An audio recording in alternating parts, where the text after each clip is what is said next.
Bueno, entonces como les decía, vamos a empezar a desarrollar el proceso de extrusión en caliente.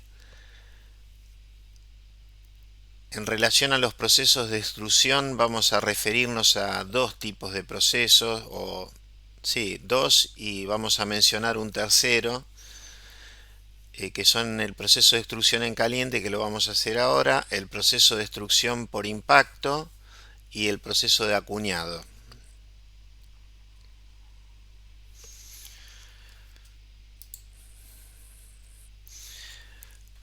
Bueno, en principio decir que, a modo de definición, ¿no? Que extrusión deviene de extrujar, que significa que vamos a comprimir un material y lo vamos a empujar hacia afuera de una manera violenta, quiere decir de una manera rápida, ¿no? Eh, con una velocidad, digamos, importante.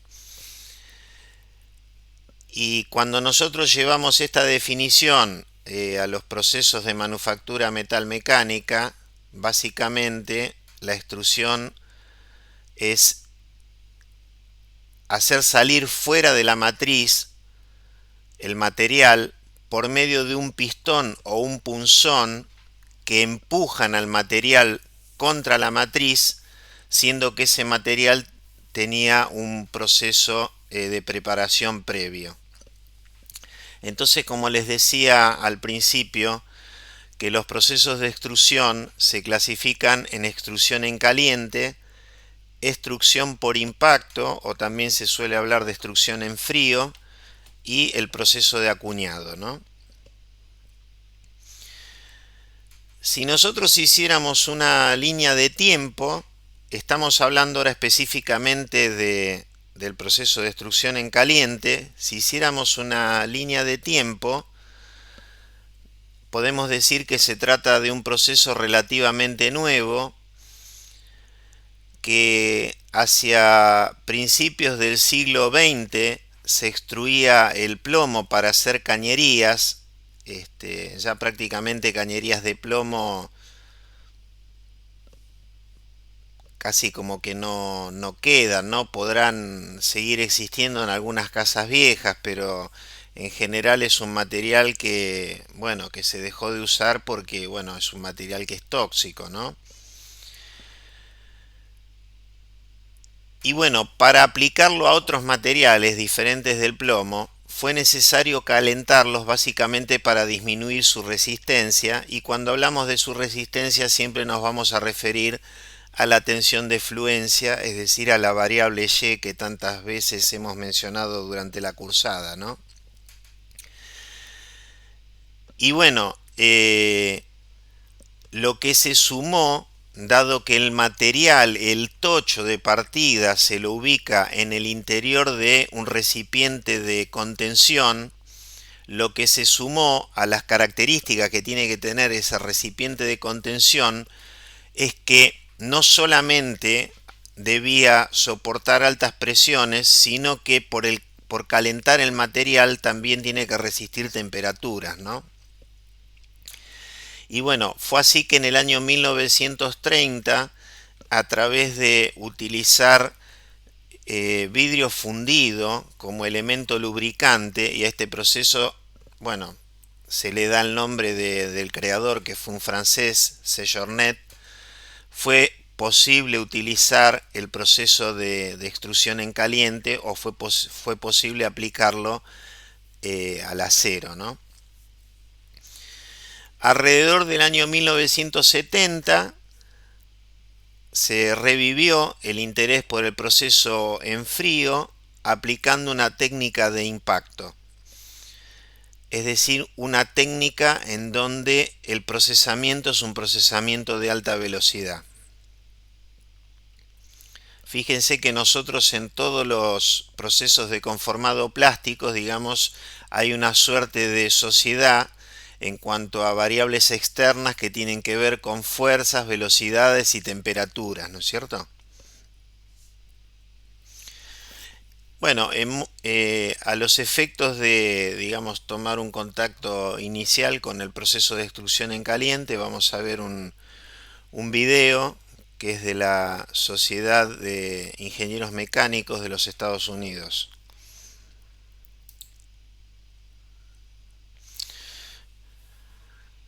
Bueno, acá estamos hablando de extrusión directa. Muy probablemente ese tocho de aluminio sea un tocho, perdón, ese tocho sea un tocho de aluminio. Acá estamos viendo la salida de productos por el extremo de la máquina a través de la matriz. Ese es el elemento, digamos, que bueno, podemos denominar punzón, y es el que comprime el material en el interior de esta unidad de contención. Bueno, acá va mencionando algunas de las variables involucradas en el proceso, ¿no? Hablaba de la temperatura, hablaba de la fricción. Ahí podemos ver una simulación del proceso. Fíjense que el punzón va comprimiendo el material hasta que empieza a salir por el extremo de la matriz. En alguna medida es un proceso que desde el punto de vista conceptual se parece a lo que es una máquina con la cual se fabrican los churros, ¿no? Bueno, y lógicamente que llega un punto que no es posible hacer la extrusión de todo el tocho porque se necesitaría una presión, y yo me atrevería a decir que infinita, ¿no? Es decir, siempre vamos a tener un remanente del tocho hacia el final del proceso que, bueno, se va a convertir en un descarte, ¿no? Porque justamente por la orientación con que queda el flujo no hay forma de hacerlo salir. Lo mismo sucede cuando nosotros queremos vaciar un-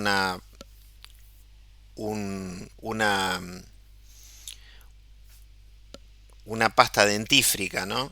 Que es muy difícil sacar la última cantidad de pasta que queda dentro del, bueno, dentro del recipiente. Ahí lo que nos mostraba en en esa última imagen tenía que ver con la diferencia de medida que había entre el tocho y la boca de la matriz, que eso se conoce como relación de extrusión. Evidentemente que cuanto mayor sea la diferencia, mayor va a ser la fuerza que vamos a requerir de la máquina para poder hacer el proceso, ¿no?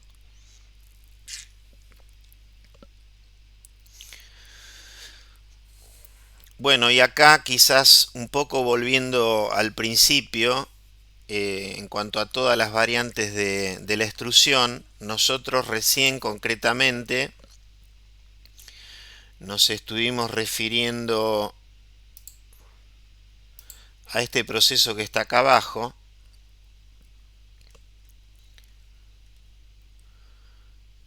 en donde eh, fíjense que acá el billet, lo que se llama billet en inglés, es el tocho, ¿no? El tocho es el material, este violeta, que se va a transformar, bueno, en el producto final, o acá dice final part, ¿no? Después tenemos un contenedor,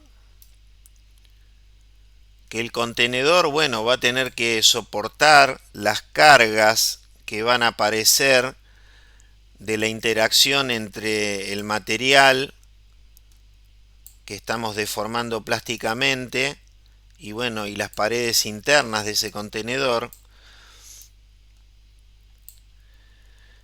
Por eso, bueno, en función de la diferencia de medida que haya entre el diámetro del tocho y, por ejemplo, el diámetro de la boca de la matriz y del tipo de material, bueno, estarán dados los esfuerzos necesarios para poder transformar el tocho de partida en la pieza final, ¿no?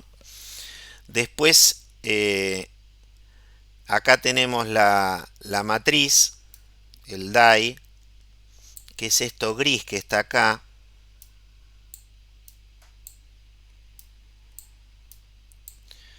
¿No es cierto? Esa suerte de embocadura cónica.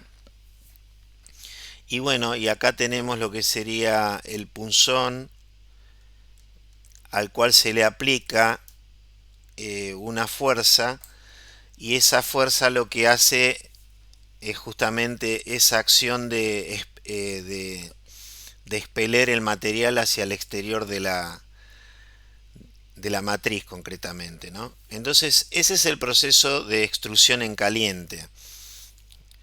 Después, por encima tenemos el proceso de extrusión por impacto, en donde acá tenemos la matriz. En el interior de la matriz tenemos lo que, bueno, en inglés se llama blank, nosotros le decimos tejo. El tejo sería una rodajita de material, ¿no es cierto? Que bueno, va a tener un diámetro exterior y un espesor.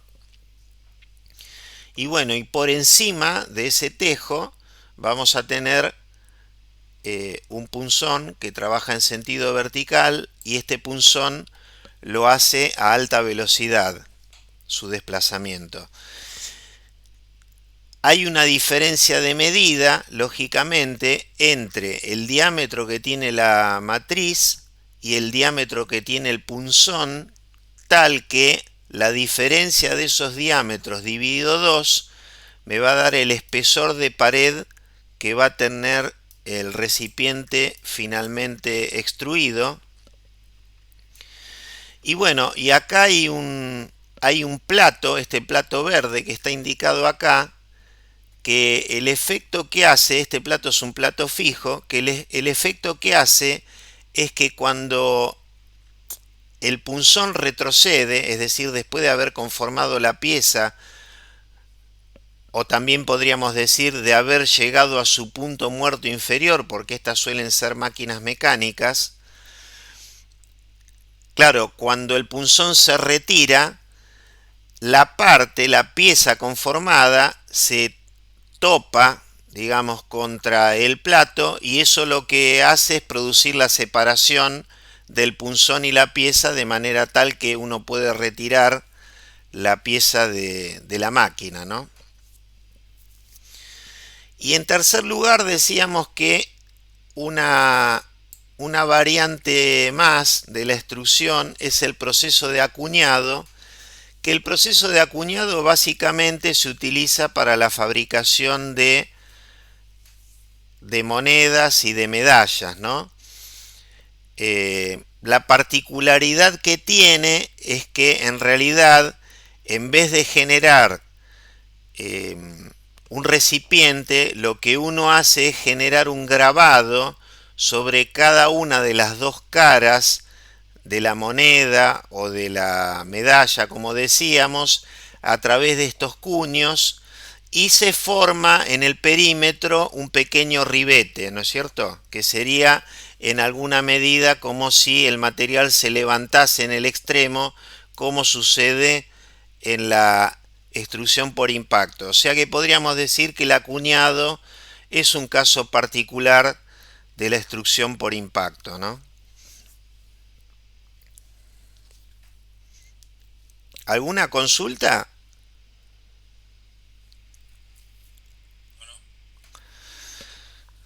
Bueno, en esta transparencia nosotros lo que podemos ver es una variedad de secciones de productos que se suelen fabricar con este proceso de extrusión en caliente, ¿no es cierto?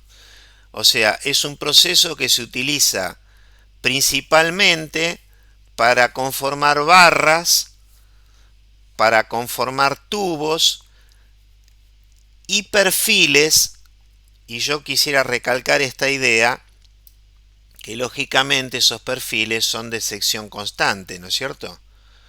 Porque, por ejemplo, es como el caso del churro. Si uno toma un cuchillo y al churro lo corta, digamos, de forma perpendicular a su longitud, en cualquier lugar que uno corte la sección es siempre la misma, ¿no? Porque es como que el material que se fue conformando al salir a través de la matriz, bueno, todas las secciones van a ser las mismas, por eso hablamos de un perfil de sección constante, ¿no? Entonces, cualquiera que analicemos de esto, que están acá en esta transparencia, en esta imagen, corresponden a esa situación, ¿no? Acá, por ejemplo, tenemos como un perfil doble T, acá tenemos un perfil Z, y acá tenemos distintas variantes de tubos en donde tenemos con exteriores cuadrados e interiores circulares o cuadrados cuadrados o tubos de los tradicionales, tubos de sección redonda, bueno, y diferentes variantes como decíamos, ¿no?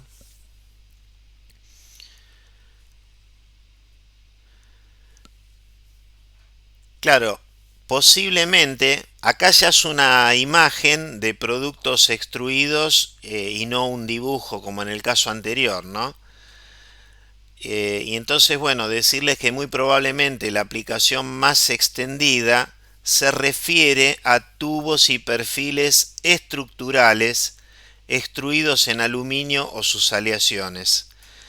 Y lógicamente que todos estos tubos barra perfiles se conforman sin costura, ¿no? Con las ventajas que eso conlleva. Es decir, acá no hay ningún cordón longitudinal de soldadura, por ejemplo, para conformar un tubo redondo, como a veces se hacen algunos de los tubos que uno puede adquirir en una empresa, digamos, que comercializa productos siderúrgicos, ¿no? Porque, bueno, hay tubos de acero que son con costura, que son, digamos, tubos que se conforman a través de plegar una chapa en forma, digamos, circular y después hacer un cordón longitudinal para unir los dos extremos, o también, lógicamente, hay tubos que se producen sin costura, ¿no? En el caso de todos estos elementos de extrusión, son todos sin costura. Decíamos que posiblemente dentro de estos productos la mayor cantidad de ellos están fabricados en aleaciones de aluminio, que bueno, tienen que ver básicamente con las razones de que el aluminio, dentro de todos los materiales que uno puede extruir, es el más sencillo en términos de capacidad de la máquina, es aquel que permite mayores reducciones de sección. Ustedes saben que alrededor del aluminio y de sus aleaciones hay un trabajo de desarrollo muy importante, eh, con la finalidad de, bueno, de ir desarrollando aleaciones de aluminio de ingeniería que tienen aplicaciones particulares. Esas aleaciones que se caracterizan todas por su baja densidad, lo que deviene en estructuras livianas, pero por otro lado que suelen tener propiedades mecánicas muy mejoradas a través del agregado de elementos de aleación como pueden ser el cobre, el magnesio y bueno, y algún otro tipo de elemento, ahora no recuerdo, puede haber con zinc también, silicio, ¿no? Básicamente entiendo que esos son los elementos principales.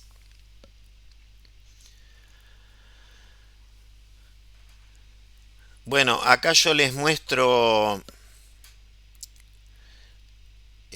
un ejemplo de qué se puede hacer con estos perfiles extruidos de aluminio. Y bueno, básicamente acá a la derecha lo que estamos viendo es una estructura de una máquina herramienta, ¿no? Nosotros en la facultad, en el laboratorio de metalurgia, tenemos una fresadora de control numérico. Esa fresadora de control numérico, la estructura de esa máquina es de fundición de hierro gris.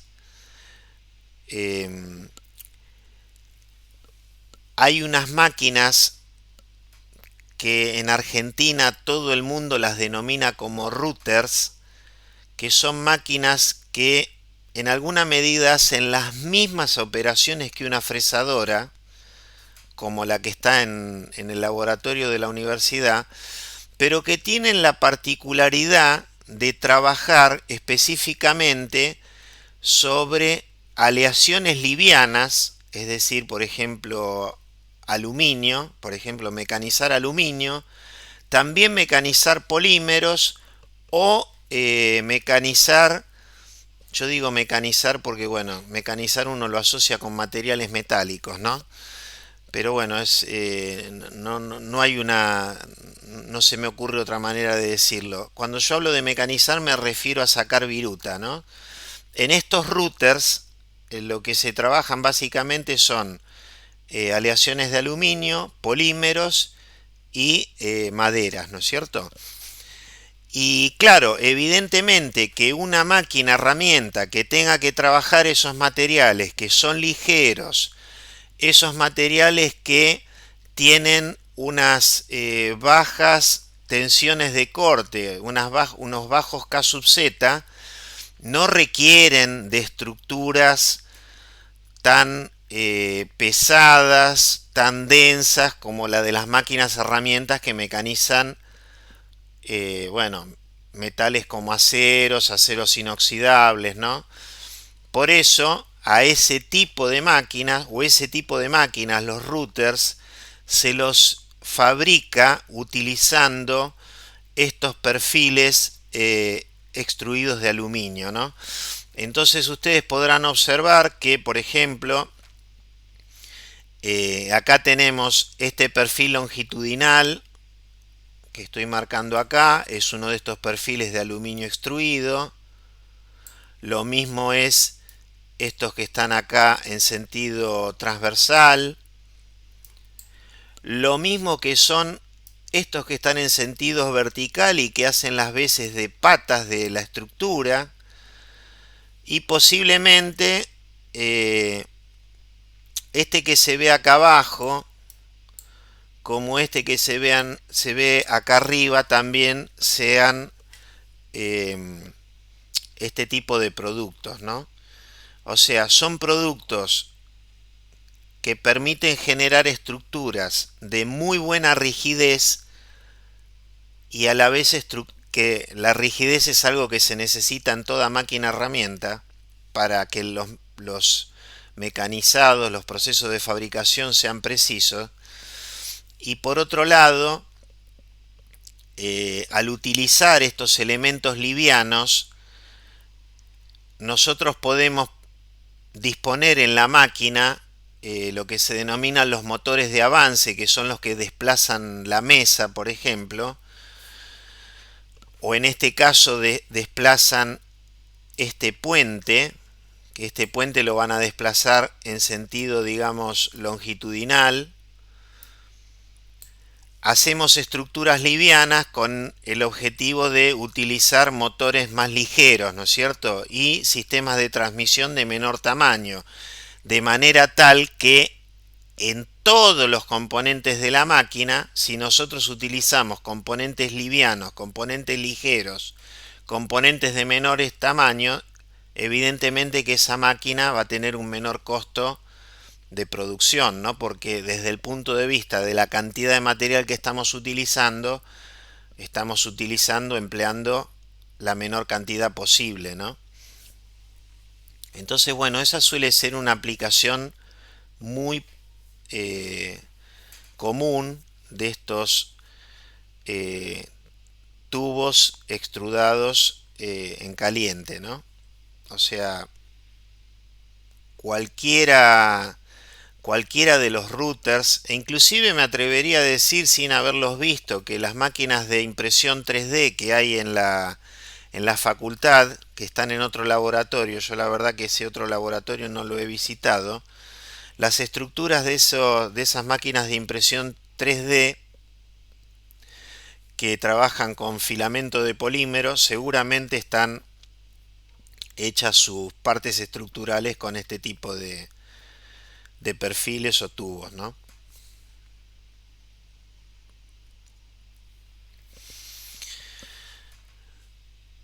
Bueno, acá tenemos una imagen que se suele llamar, bueno, explotada, o una imagen abierta en 3 dimensiones, en donde nosotros podemos visualizar todos los componentes involucrados en un proceso de extrusión en caliente, en donde acá tenemos, este es el contenedor, ¿no es cierto? Acá tenemos el punzón con su correspondiente soporte, que es toda esta placa que está acá por detrás. Esto se va a mover en este sentido, ¿no es cierto? De manera tal que el punzón lo que va a hacer es comprimir el tocho que está en el interior del contenedor.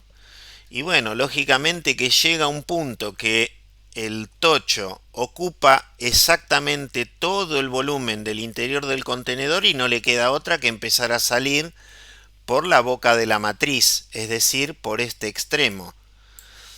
Y en función de cómo sea la boca de la matriz, bueno, será el tipo de producto que nosotros tengamos hacia la salida de este proceso de extrusión. O sea, acá básicamente lo que vemos es que hay el producto es una barra de sección cuadrada, ¿no es cierto?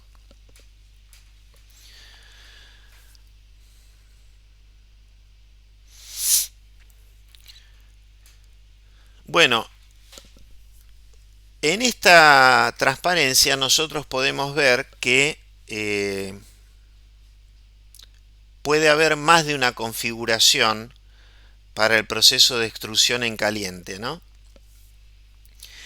El de la izquierda, este que vamos a designar como 1, es el que en alguna medida nos venimos refiriendo hasta el momento y lo podemos llamar como proceso de extrusión directa. Ahora vamos a ver por qué.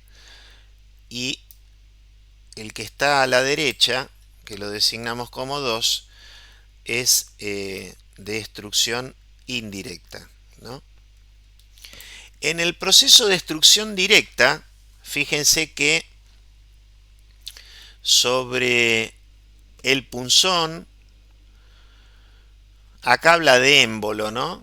Porque sería como, acá tenemos un vástago cilíndrico y en el extremo del vástago tendríamos un émbolo que prácticamente tiene un diámetro muy parecido al de, ligeramente menor al de la cavidad del contenedor, y acá tenemos lo que nosotros llamamos tocho habitualmente, que acá está indicado como palanquilla, ¿no? ¿Por qué hablamos de extrusión directa? Porque si nosotros miramos el sentido en el cual empuja la máquina de extrusión, la prensa de extrusión, y el sentido en el cual sale el material o el perfil extruido, esos sentidos coinciden. Por eso hablamos de extrusión directa, ¿no? O sea, acá tenemos nuestro cuerpo contenedor, tenemos la matriz en este extremo, el émbolo va a ir comprimiendo el tocho y el material va a ir saliendo por el extremo izquierdo en esta imagen. Entonces, ahí hablamos de un proceso de extrusión directa. En la extrusión indirecta, que sería el caso 2, lo que nosotros tenemos en realidad es una máquina que tiene un vástago, o sea, esta pieza que está acá, el vástago en realidad es un vástago hueco, es como si fuera un tubo, ¿no es cierto? Y ese vástago va vinculado a la matriz, y nosotros lo que hacemos con la máquina es empujar hacia la derecha, y como el cuerpo o el contenedor del lado derecho tiene una placa de cierre o una tapa, al material no le queda otra que, si el émbolo empuja hacia la derecha, se produzca la salida del perfil extruido hacia la izquierda. Por eso hablamos de extrusión indirecta, ¿no? Empujamos para un lado y el material sale en sentido contrario. Bueno, evidentemente que cada uno tiene sus ventajas y desventajas, ¿no? Lo que uno observa así en principio es que claramente si hacemos un proceso de extrusión indirecta, al tener que utilizar un vástago hueco, no vamos a tener la misma capacidad en términos de tonelaje en la máquina, ¿no? Porque ese vástago hueco, bueno, va a tener una menor sección resistente. Después, bueno, va a haber variaciones en términos de cómo sucede, digamos, la fuerza durante el proceso, porque fíjense, en la extrusión directa, ¿no? Nosotros tenemos el tocho o palanquilla en el interior del contenedor. Cuando el vástago se empieza a mover hacia la izquierda, es decir, cuando el vástago avanza en este sentido, ¿qué sucede? Este material, la palanquilla o el tocho se va a comprimir. Si se comprime, significa que acá se va a producir como una fuerza de rozamiento, ¿no? Bueno, en realidad en toda la periferia. En cambio, en la extrusión indirecta, el material en alguna medida podemos concebirlo como que está más fijo, ¿no? Y eso en alguna medida se va a traducir en una reducción en términos de los esfuerzos de fricción.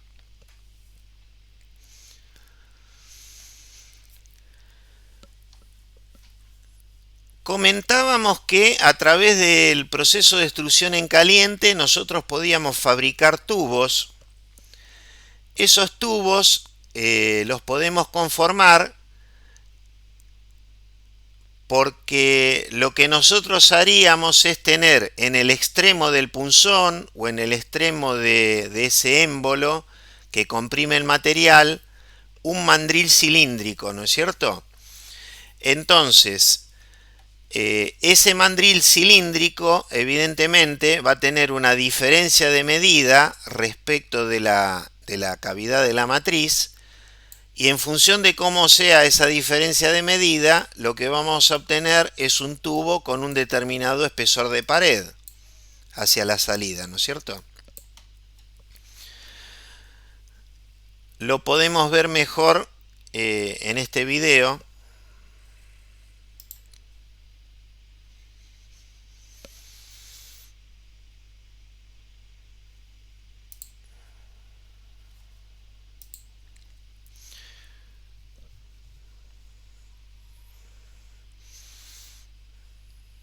Bueno, ahí nos están mostrando las partes que ya hemos mencionado en más de una ocasión. El blanco es el material que vamos a transformar en producto. Ahí estamos poniendo la matriz. Fíjense que la máquina tiene dos movimientos. Ahora se va a mover como un punzón interior, que el punzón interior va a llegar a una determinada posición y luego hay un movimiento más que lo que hace es comprimir el tocho y ahí se genera el tubo, ¿no?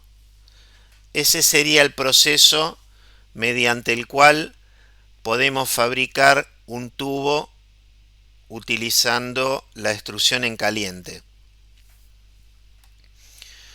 Entonces podemos repetirlo el video. O sea, esa era la cavidad del contenedor. Allá apareció lo que sería el punzón, que está constituido de dos partes en realidad. Una la que hace de mandril y la otra es el punzón que comprime y expele el material hacia el exterior. Ahí se nos muestran el acoplamiento de la matriz.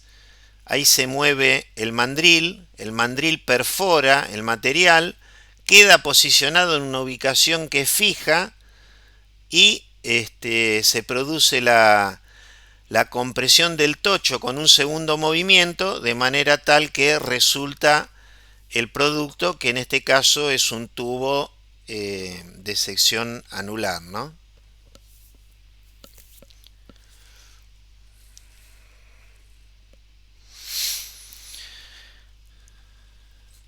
Bueno, en relación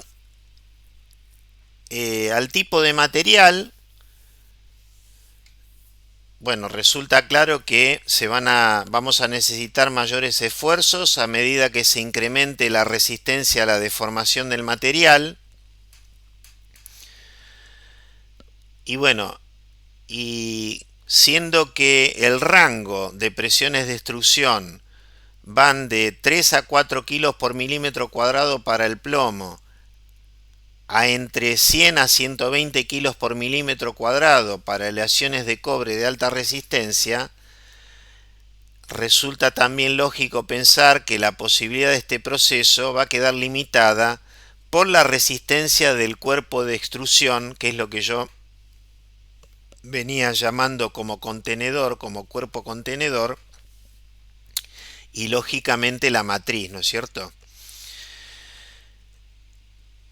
Y bueno, nuevamente aparece la variable que es la reducción de sección, que tiene que ver con la diferencia de medida que hay entre el tocho inicial y la sección del producto hacia la salida de la matriz.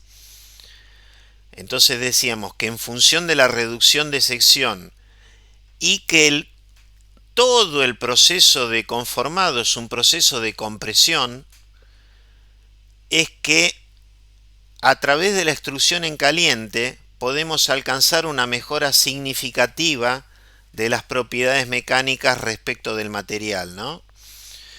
Porque al material, digamos, lo estamos procesando a temperatura para reducirle la resistencia mecánica, y por otro lado, al comprimirlo, bueno, nosotros sabemos que a través de ese proceso de compresión, en la medida que el proceso de compresión, por decirlo de alguna manera, penetre, digamos, en todo el material, vamos a obtener una mejora de las propiedades mecánicas, ¿no?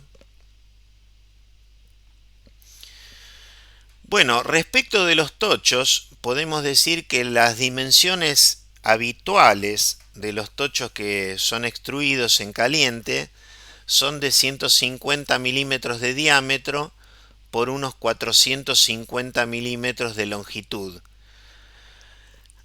Hay algunas prensas de mayor tamaño en donde es posible trabajar tochos de aluminio de hasta 750 milímetros de diámetro por 1500 milímetros de longitud, pero para nada eso es lo común, ¿no? Estos materiales, cuando decimos estos materiales, estamos hablando del tocho, del material de partida, son cortados a partir de barras macizas que, bueno, las empresas dedicadas a estos procesos compran a sus proveedores, o en algunos casos también se utiliza como material de partida un tubo de pared gruesa obtenido por fundición, siendo que los tubos nos van a servir para obtener tubos de menores dimensiones y espesores conformados plásticamente, ¿no?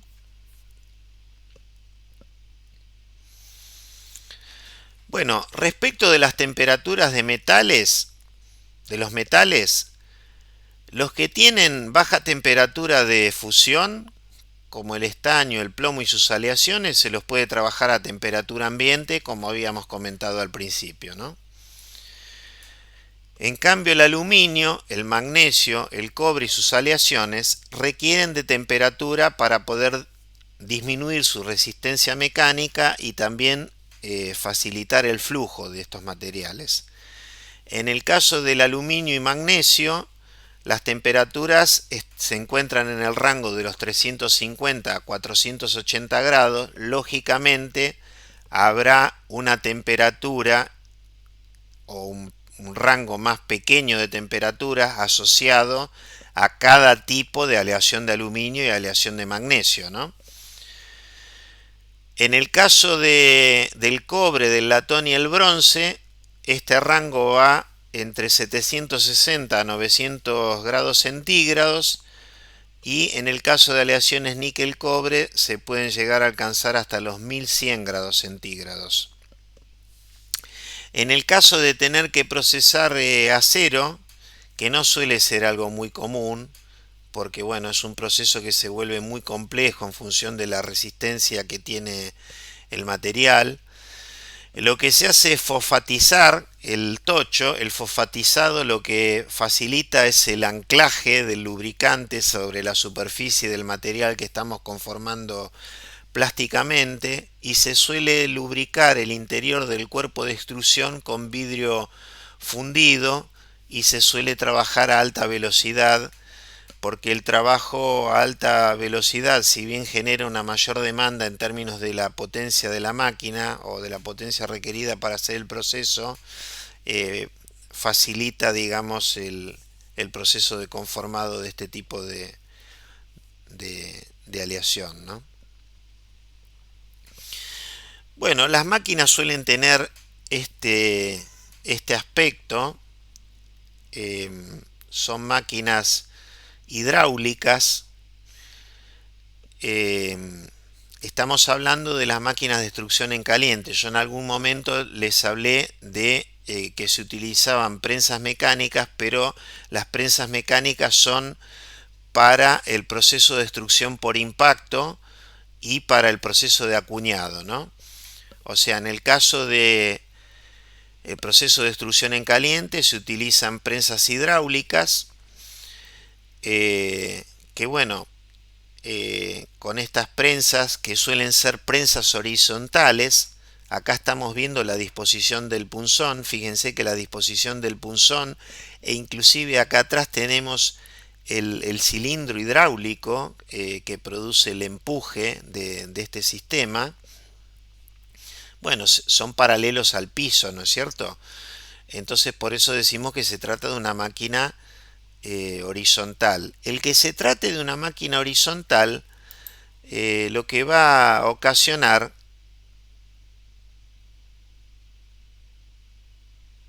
lo que nos va a ocasionar es que hacia la salida el producto tenga cierto grado de alabeo, ¿no es cierto?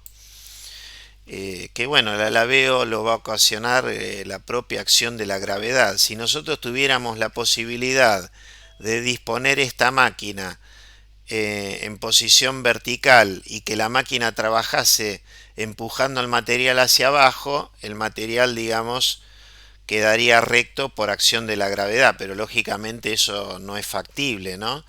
Porque ustedes imagínense que ese tocho que nosotros decíamos que tiene 450 milímetros de longitud, en una de esas, cuando uno conforma el perfil, recordemos que en todos los procesos de conformado plástico hablamos de un proceso de volumen constante.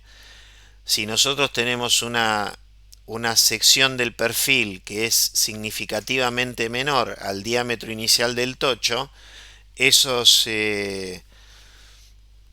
500 milímetros de longitud posiblemente se van a transformar en 12 metros, 15 metros de largo, ¿no? Entonces, bueno, evidentemente que estas máquinas tienen que ser máquinas horizontales, no queda otra posibilidad. Y las prensas, las capacidades habituales de estas prensas van desde 1500 a 5000 toneladas. Yo no sé si algunos de ustedes tuvieron la posibilidad de visitar la firma FB, que creo que este año se fue con la universidad. Y bueno, en esa empresa tienen este tipo de máquinas. Creo que tienen una de 1000 toneladas que no está en funcionamiento, y tienen otra de 1600 toneladas que está en funcionamiento.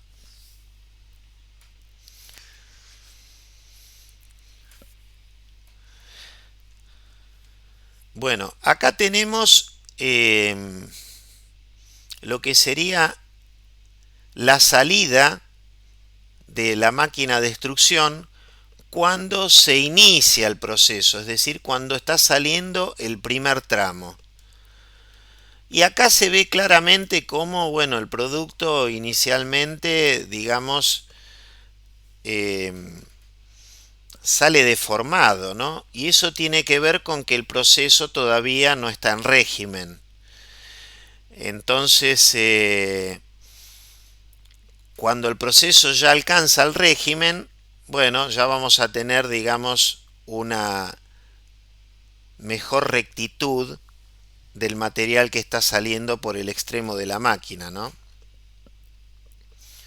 Por eso decíamos que se trata de una situación, lo que mostramos a la izquierda, es una situación transitoria, ¿no? Y bueno, generalmente este extremo se despunta. Se despunta quiere decir que se recorta y se descarta, ¿no? No va a quedar siendo parte del producto final. Bueno, acá estamos viendo un esquema de la máquina vista en corte, en donde fíjense, acá tenemos el punzón. Este es el contenedor. Acá tenemos el tocho, billet, ¿no es cierto?, en inglés. ¿Y qué pasa? Esto que está dibujado acá, que como es una máquina simétrica, evidentemente acá hay otro, son pistones que permiten, fíjense que acá el pistón está todo retraído hacia la derecha, es decir, cuando de este lado se le aplica, digamos, una presión a través de un aceite, esto se corre hacia la derecha y al correrse hacia la derecha, el extremo del punzón hace contacto con el extremo del tocho, ¿no es cierto? Ahora, luego, el punzón tiene su propio desplazamiento, que ese desplazamiento está dado a través de estos otros pistones hidráulicos. Por eso decimos que hay dos movimientos independientes. ¿Y qué pasa? El movimiento del punzón respecto del contenedor tiene que ser un movimiento concéntrico, porque en la medida que no lo sea, se corre el riesgo de que la máquina se rompa, de que la máquina se atasque. Por eso tenemos estas columnas, ¿no es cierto? Estas columnas guías, que estas columnas guías lo que justamente hacen es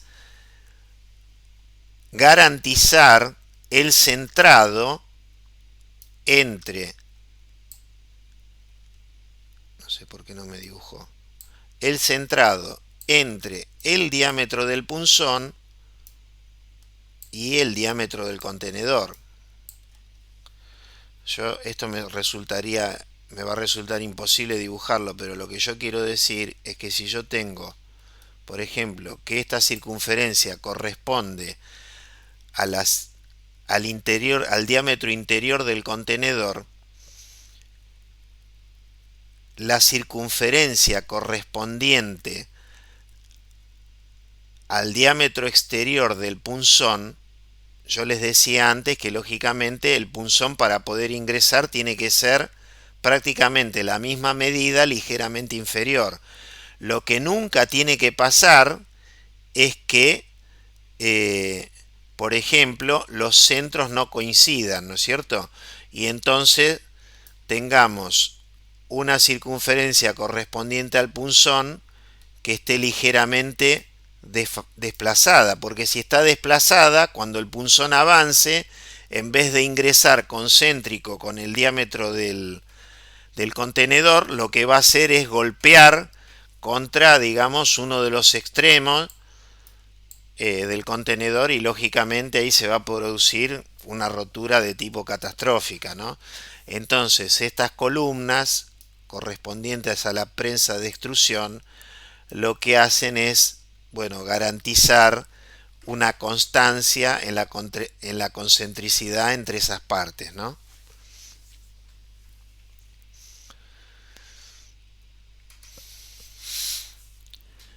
Bueno, acá estamos viendo, este es una sección de un perfil extruido y acá se ve el conjunto de matrices que son necesarias para poder generar ese tipo de sección. Ustedes recuerden que siempre el material de partida va a ser un tocho cilíndrico, es decir, una pieza que no es otra que un cilindro con un diámetro y un largo. Y eso se va a tener que transformar en esta sección que tenemos acá arriba, ¿no? Entonces, claro, cuando uno piensa de transformar, por ejemplo, un cilindro en una barra de sección cuadrada, bueno, parece más o menos sencillo. En una barra de sección redonda parece más o menos sencillo. En un tubo cuesta un poquito más imaginárselo, pero después que uno vio el video parece más o menos sencillo. Ahora, cuando tenemos que hacer un perfil como el que está indicado acá, evidentemente que el desarrollo del herramental ya se vuelve algo muy complejo, ¿no?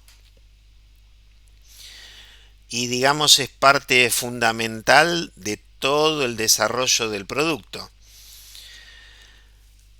Y bueno, particularmente los aceros que se utilizan para construir estas matrices de extrusión en caliente son los mismos que se emplean en la forja en caliente, es decir, es el acero ICISAE H13 que tantas veces hemos mencionado durante las clases de forja que tuvimos previamente, ¿no? Bueno, un aspecto, digamos, principal del conformado de metales tiene que ver con la posibilidad de estimar la fuerza que vamos a necesitar para hacer un determinado tipo de conformado. Acá estamos hablando lógicamente de un proceso de extrusión en caliente, ¿no? Entonces, en principio, podemos decir que la fuerza va a depender del tipo de material y de su temperatura, ¿no? Evidentemente, no va a ser lo mismo. Si yo tengo que hacer un producto con la misma sección en una aleación de aluminio o en una aleación de cobre, no va a ser lo mismo, con las mismas medidas me refiero, ¿no?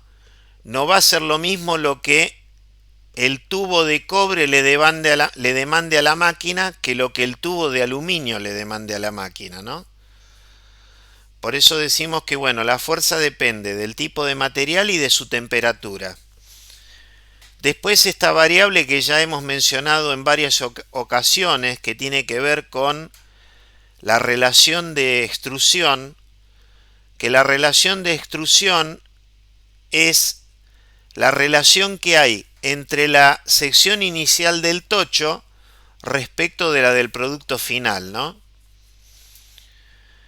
Después, la fuerza también, y ya medio lo introdujimos cuando hablamos del proceso de extrusión directo o el inverso, va a depender de la posición del pistón dentro de la cámara.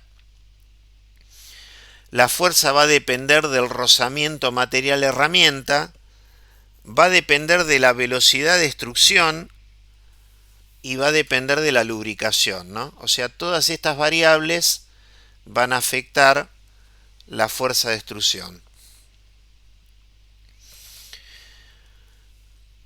Ya habíamos dicho anteriormente que el proceso de extrusión es un proceso de compresión en donde si por ejemplo nosotros a partir de un tocho cilíndrico de diámetro D0 nosotros queremos generar una barra cilíndrica de diámetro final D sub F,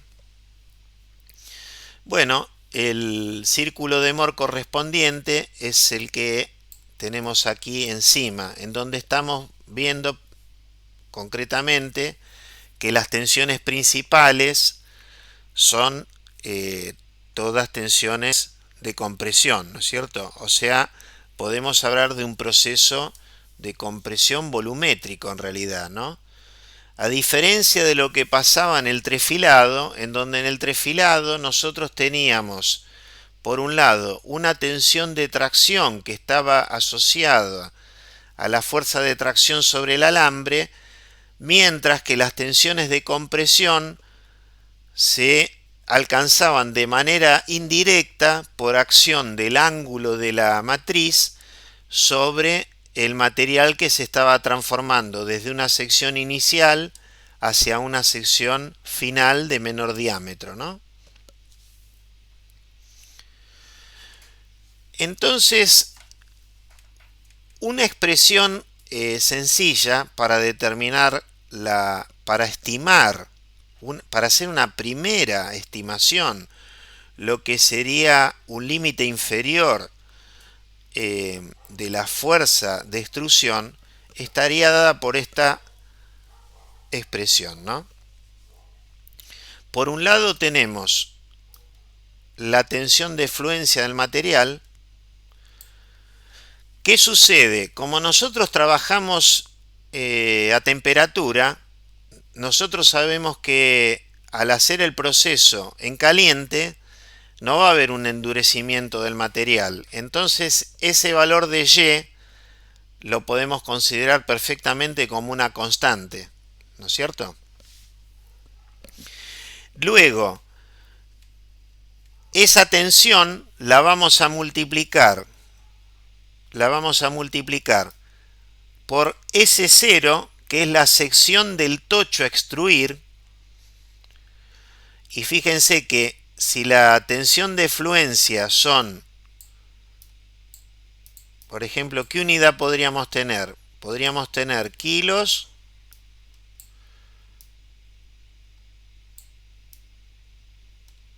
por milímetro cuadrado, ¿no es cierto? Eso para Y.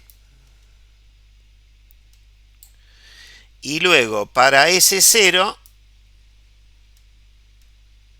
vamos a tener milímetros cuadrados.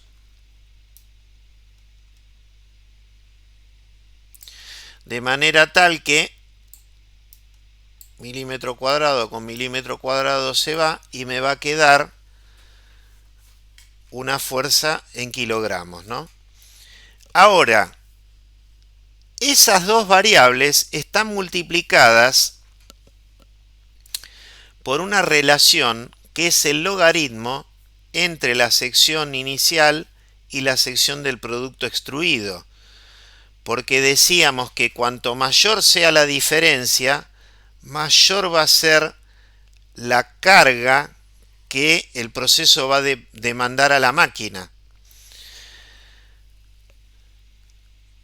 Si nosotros aplicáramos esta expresión a un proceso, digamos, sencillo, conocido, y tuviéramos la posibilidad de disponer de una máquina instrumentada en la cual hacer ese proceso de manera industrial o experimental y comparásemos los valores, nos encontraríamos que esta ecuación predice una fuerza de extrusión que es como mínimo un 50% más baja que la que mediríamos en forma experimental. Y bueno, básicamente eso tiene que ver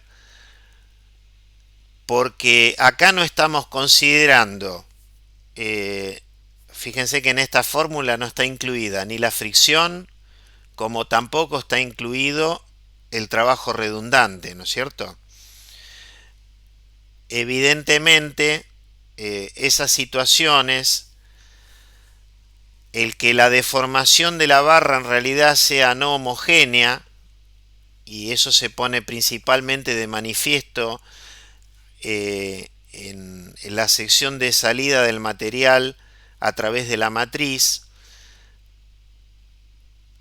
En razón de esa situación es que evidentemente, decíamos, esta expresión nos va a generar una fuerza, pero que va a ser un límite inferior, ¿no es cierto? El último comentario que está acá abajo dice que a mayor reducción, es decir, cuanto mayor la diferencia entre la sección del tocho y la sección del producto extruido, va a haber un error mayor porque lógicamente aumenta el trabajo redundante. Lo vamos a ver en una transparencia un poquito más adelante. ¿Me oyen bien, no?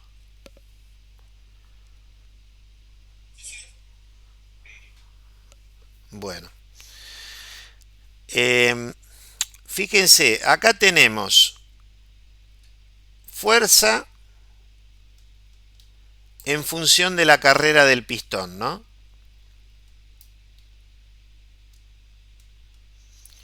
Y acá tenemos distintas curvas correspondientes a diferentes relaciones de extrusión.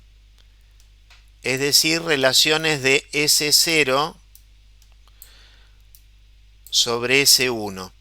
Al estar planteado de esta manera, como siempre S0 es la mayor, bueno, esto va a dar números lógicamente mayores que 1, ¿no?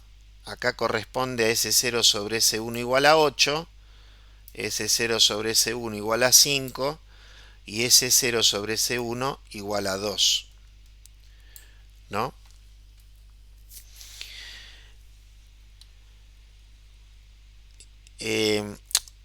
Ustedes recordarán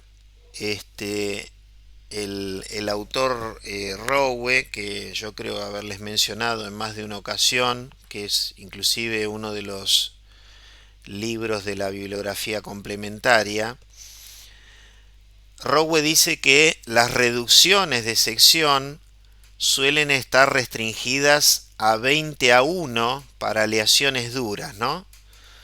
Pero que en metales que se pueden extruir fácilmente, como el aluminio, se pueden usar reducciones de hasta 60:1 y en ocasiones de hasta 100:1. Eso dependerá lógicamente del tipo de aleación y de la disponibilidad en la máquina que tengamos, ¿no?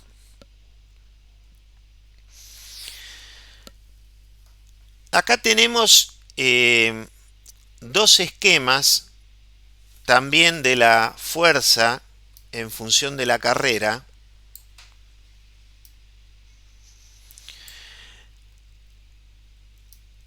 La que está a la izquierda, la A, que corresponde a un proceso de extrusión directa, en el cual la barra, por acción del émbolo, es obligada a desplazarse dentro del cilindro, ¿no es cierto? Y de esa manera da lugar a una fuerte presión contra las paredes del mismo, produciendo fuerzas de rozamiento que se van oponiendo al avance. Entonces nosotros vamos a tener el pico máximo al principio de la carrera. Luego va a ocurrir que como se va cortando el pistón, se va cortando el tocho porque el material empieza a salir por la boca de la matriz, la fuerza empieza a disminuir hasta que hacia el final de la carrera es muy pero muy difícil hacer salir el material por la boca de la matriz y la fuerza aumenta de manera muy significativa presentando este pico que está acá.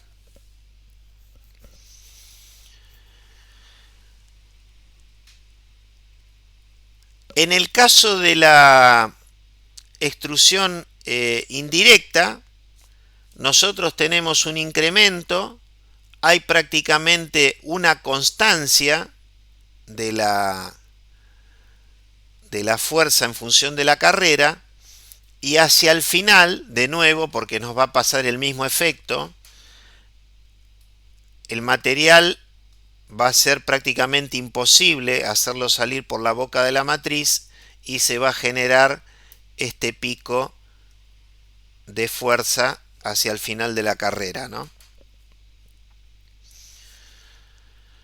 Lógicamente que nunca deberíamos llegar durante el proceso a alcanzar ese pico, porque bueno, se corre el riesgo de generar alguna rotura en la máquina, ¿no? Porque bueno, la fuerza en un muy corto desplazamiento del punzón se dispara de una manera exponencial, como está ahí indicado en el gráfico, ¿no? Por eso es que hay que detener el proceso mientras aún hay alrededor de entre el 5 al 10% de la barra sin extruir, y como les comentaba también en algún momento durante, digamos, el principio de la exposición, es que esa parte final del tocho lógicamente va a tener que ser descartada. Y bueno, la razón básicamente tiene que ver con esto que estamos observando en esta imagen, ¿no? O sea, si nosotros tenemos que la longitud del tocho que tenemos en el interior del contenedor es esta longitud, que estoy marcando acá a la izquierda, bueno, uno puede imaginar que el flujo del metal puede ser el que responde a este ángulo, más allá de que acá va a haber un efecto local en donde el material no se va a desplazar, ¿no? Entonces se habla de zona muerta, ¿no? Por eso a veces en realidad las matrices no son así, sino que suelen tener un ángulo acá.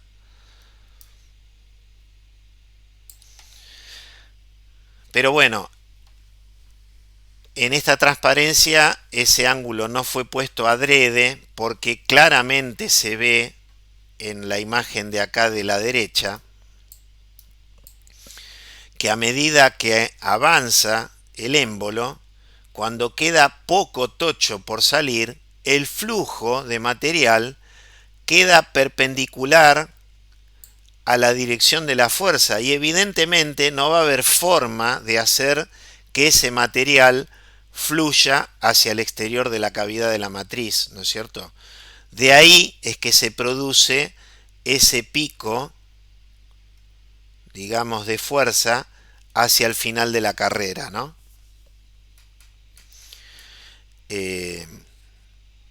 Y de ahí la necesidad que comentábamos de, bueno, de detener el proceso antes de que eso suceda, y bueno, nos va a generar un descarte, pero bueno, toda la gente que se dedica a la extrusión lo sabe y lo conoce, esta situación.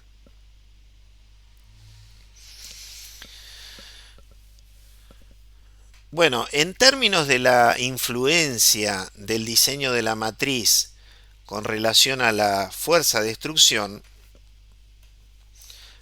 se pueden tomar algunas acciones, ¿no? Que básicamente tienen que ver con este digamos acá el material fluye en este sentido, ¿no? O sea, esta sería, digamos, la entrada hacia la matriz y acá estaría saliendo de este lado, del lado derecho estaría saliendo el producto. Entonces, fíjense que acá tenemos un radio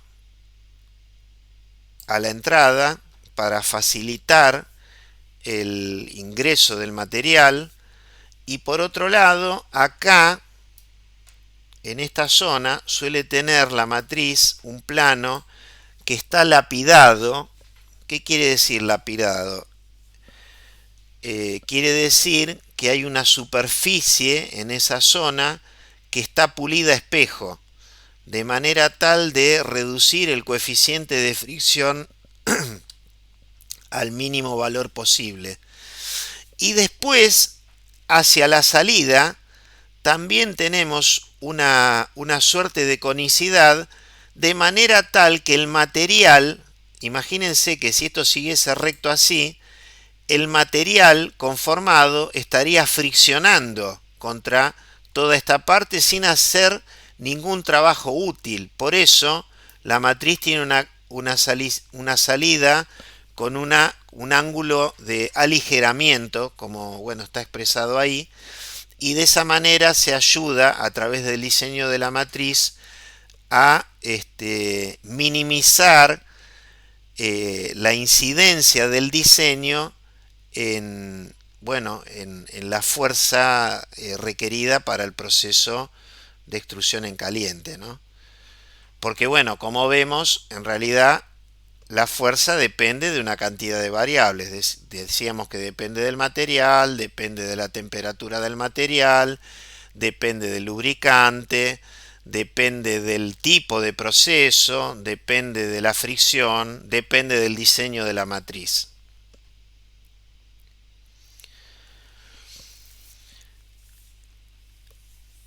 En relación a la influencia de la velocidad sobre la fuerza, lo ideal es trabajar a la velocidad más alta que se pueda, porque a través de trabajar a la velocidad más alta que se pueda, se obtienen dos ventajas importantes, ¿no? O sea, vamos a tener dos ventajas importantes. Por un lado, si yo trabajo a alta velocidad, lo que va a ocurrir es que voy a limitar el tiempo de contacto entre el tocho y la cámara. Y limitar el tiempo de contacto entre el tocho caliente y la cámara, lo que va a hacer es no disminuir la resistencia mecánica de la cámara por acción de la temperatura. En realidad, lo de no es así, sino disminuirlo en la menor medida posible, ¿no? Todos los materiales, cuando nosotros le subimos la temperatura, evidentemente le estamos bajando las propiedades mecánicas, ¿no? Pero bueno, si el tiempo de exposición a esa temperatura entre el tocho y la cavidad del contenedor nosotros lo reducimos por trabajar a una alta velocidad, bueno, evidentemente vamos a estar en alguna medida haciendo que la disminución de resistencia mecánica del contenedor sea mínimo. ¿Qué pasa? Si nosotros les disminuimos la resistencia mecánica a la cavidad del contenedor, lo que va a ir pasando es que se va a ir degradando, porque va a estar sujeto a acción de las fuerzas de fricción, acción, digamos, del rozamiento entre el material que estamos deformando y ese diámetro interior del contenedor, es decir, ese contenedor se va a ir desgastando, ¿no es cierto? Y bueno, una de las acciones que podemos tomar es esta que estábamos comentando acá.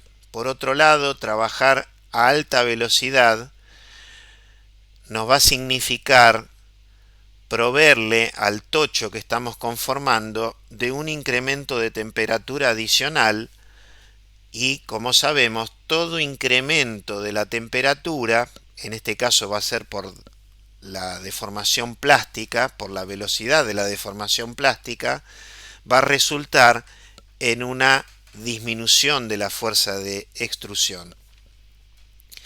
Ahora, no son todas ventajas, ¿no? Porque ¿qué pasa? La potencia que va a solicitar el proceso de la máquina, la potencia N, va a depender de la fuerza de extrusión y va a depender, esto es un por, ¿no? Va a depender de la velocidad. Es decir, que si yo subo la velocidad, evidentemente me va a subir la demanda de potencia. Habrá que ver si la máquina tiene la capacidad en términos de la potencia disponible de, dado el proceso que tengo que hacer, si me permite o no me permite trabajar a una velocidad más alta, ¿no?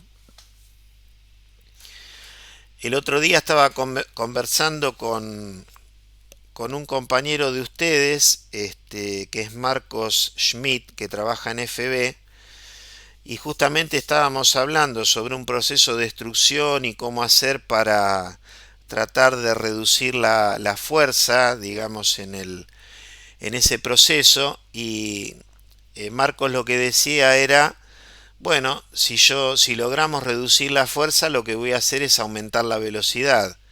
O sea, si yo bajo la fuerza un 10%, puedo aumentar la velocidad un 10%. Aumentar la velocidad, y eso no lo he comentado, lógicamente va a significar aumentar la productividad, ¿no es cierto? Porque si yo puedo trabajar un 10% de tiempo más, a un 10% de velocidad más alta, proporcionalmente me va a bajar el tiempo para producir ese perfil, ¿no?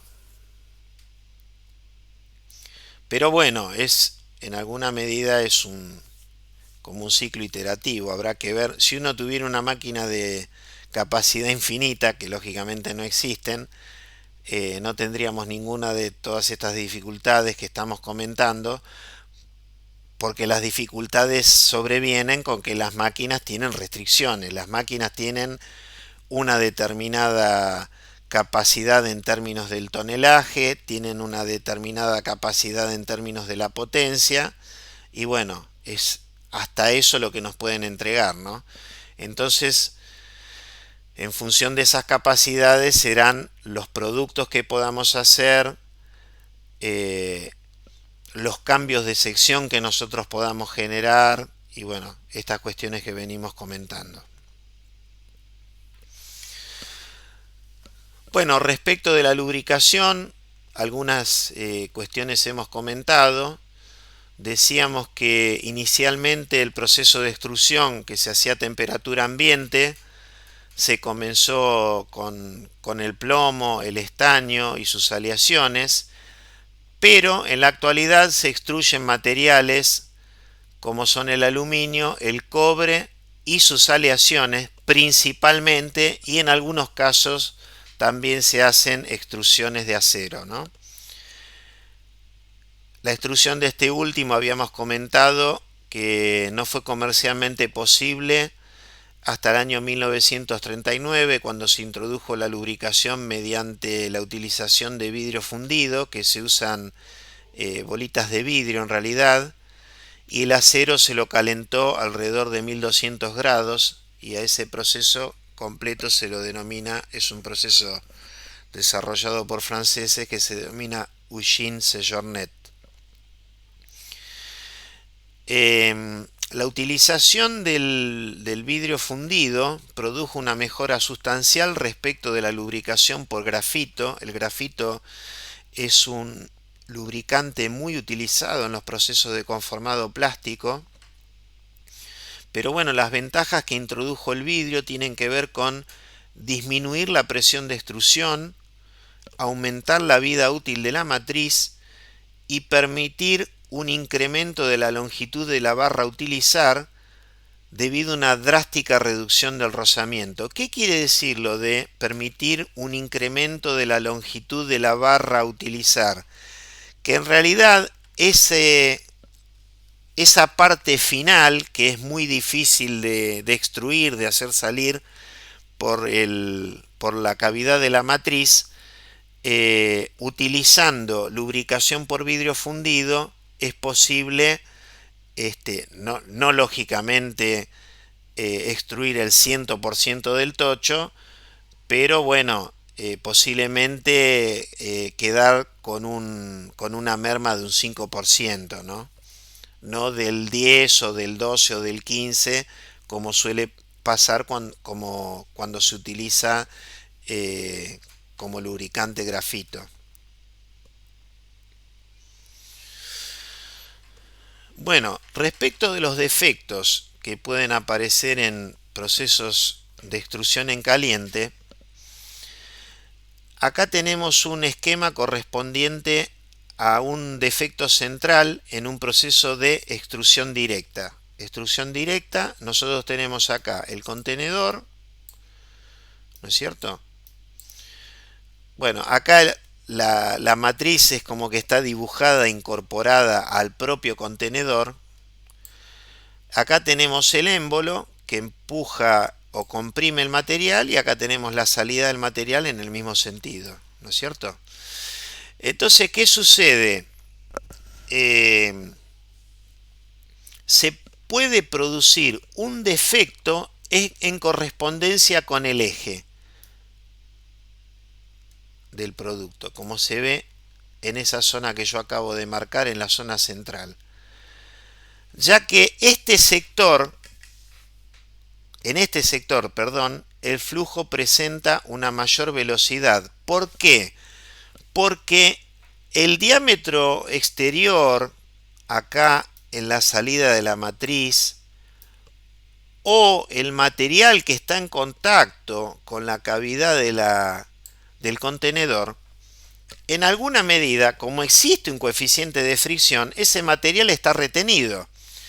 Entonces, al estar retenido, se produce un campo de velocidades, no tenemos un flujo constante de velocidades. Y la zona central es la que encuentra menor resistencia, y al encontrar menor resistencia, tiene una velocidad de flujo mayor y se puede producir este defecto en la zona central. Entonces, para solucionar ese defecto, algo que se puede hacer es utilizar un pistón cóncavo. Y el pistón cóncavo básicamente lo que hace es retrasar la velocidad del flujo en la zona central, en la zona central.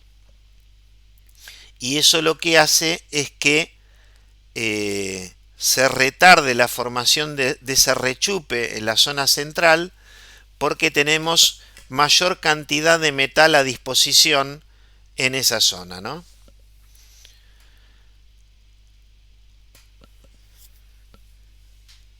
Bueno, ¿cómo sería el diagrama de flujo del proceso completo de una planta que se dedique a fabricar piezas extruidas en caliente? Bueno, básicamente nosotros vamos a requerir de los siguientes procesos. Lógicamente que le vamos a comprar a un proveedor la barra ya con el diámetro correspondiente al contenedor que tengamos en nuestra máquina. Decíamos, por ejemplo, barras de 150 milímetros de diámetro. Luego vamos a tener que cortar los tochos, y eso lo vamos a hacer, por ejemplo, utilizando un proceso de aserrado. Primer punto. Un aspecto muy importante desde el punto de vista metalúrgico tiene que ver con que al tocho se le hace un tratamiento de recocido para dotarle al material de aquella microestructura que le dé el mejor grado de conformabilidad, ¿no es cierto?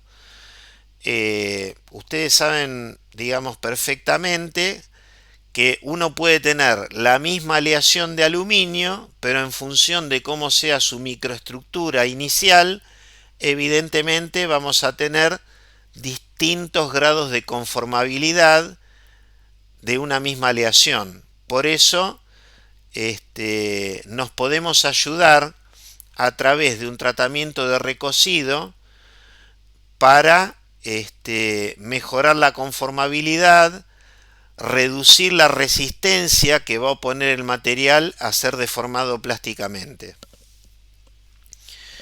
Bueno, luego lo que se va a hacer es calentar el tocho a la temperatura requerida del proceso de extrusión en caliente.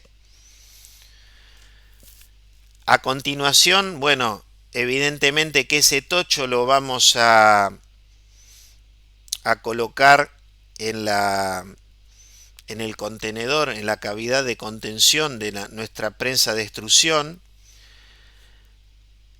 Y bueno, luego se va a hacer el proceso de extrusión, y finalmente, una vez conformada toda la longitud del perfil, los perfiles habitualmente se los comercializa en longitudes que están normalizadas en 6 metros, 4 metros, Y bueno, lógicamente va a haber un proceso final que tiene que ver con el recorte del tubo, barra o perfil a la longitud deseada, ¿no? Entonces, bueno, acá hay un esquema muy básico correspondiente a este proceso completo de extrusión, en donde tenemos ya el billet, el tocho, acá como punto de partida, ese billet que se calienta en un horno de calentamiento a la temperatura que va a depender lógicamente del material, y el tiempo va a depender en función del volumen que tenga ese billet y la conductividad térmica de ese material. Luego la prensa de extrusión y finalmente el proceso de corte para que, bueno, todos estos perfiles tengan esa longitud a la cual se los comercializa, ¿no es cierto? Y bueno, con esos perfiles se arman paquetes y bueno, así se los embala. Entonces acá tenemos un diagrama de flujo del proceso completo, este que comentábamos anteriormente. Y bueno, para completar vamos a ver un video con todos estos pasos que les mencionaba. Fíjense que acá estamos arrancando con estas barras, con un paquete de barras, 5 barras concretamente, para dar inicio al proceso de esta planta de extrusión de aluminio, ¿no? Entonces, bueno, ahí tenemos un autoelevador para mover la carga. Ahí, bueno, lógicamente que tienen que cortar los unchos para separar las barras. Ahí las barras están ya vinculadas a un sistema de manipulación.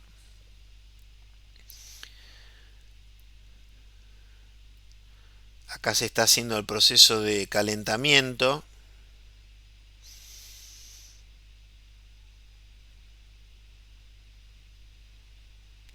En el caso del aluminio, como la temperatura no es tan alta, prácticamente no se ve que se modifique el color, ¿no? Ahora fíjense que el proceso de corte, acá en realidad, en este video, se está haciendo con el material ya en caliente, ¿no? Y ahora dice avanzando hacia la prensa, feeding press, ¿no? Y bueno, ahí ya lo posicionaron.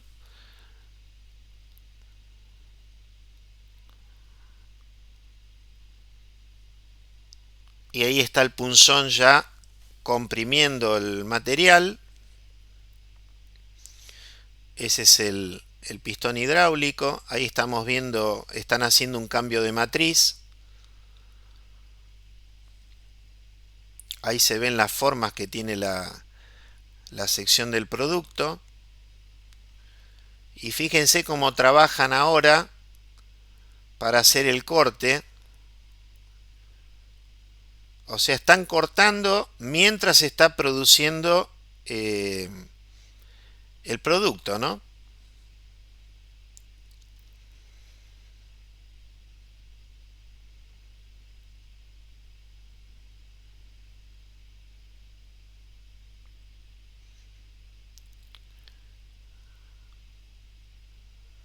Fíjense la longitud que tiene, bueno, todo el equipamiento, ¿no?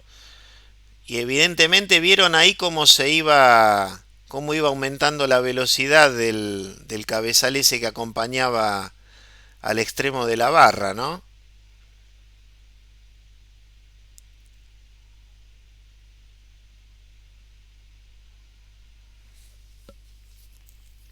Bueno, lógicamente que esta es una planta que está totalmente automatizada.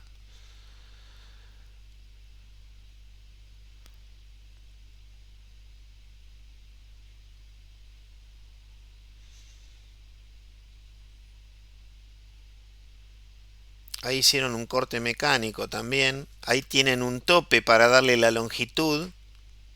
Bueno, tienen distintos sistemas de procesamiento. en cuanto a la terminación del producto, ¿no?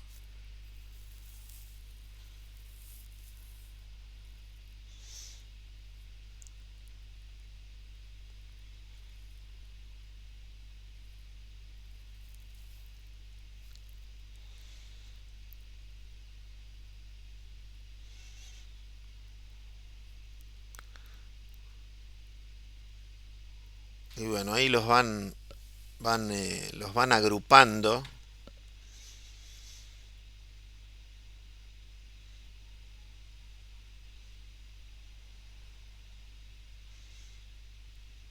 Y bueno, está totalmente automatizada esta empresa con robots manipuladores, con sistemas de transporte automáticos.